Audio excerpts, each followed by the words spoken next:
Vagyis arra.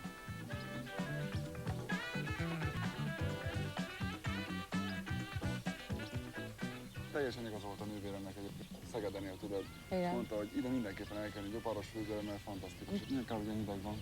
Igen, már jöhetne a nyár, hogy kipróbálhassuk az itteni élvezeteket. De van fedett medence is. Hát akkor menjünk. Mondjuk elmegyek úszni, Igen, masszázsra. De nem kuksíthat. és te? Én nem akarok. Magyar. Milyen kár. Ó, üdvözlünk téged, kedves Sándor. Meghoztam egy csinos hölgyet, aztán neked akarok ránk. Csak óvatosan.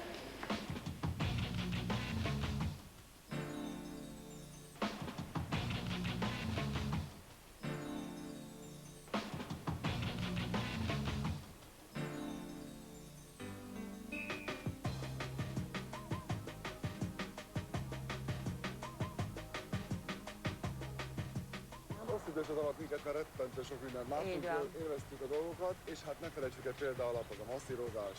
Megtaláltuk Magyarország legjobb masszörét. Sanyit. a király. Így van. Remélhetőleg a jó idő folytatódik, legközelebb Fomucék a Huszatót látogatnak, Igen. és várják, hogy érzik magukat nagyon is. Viszontlátásra. De jó. Na gyere, bandikám, mert miattunk késik a vonat.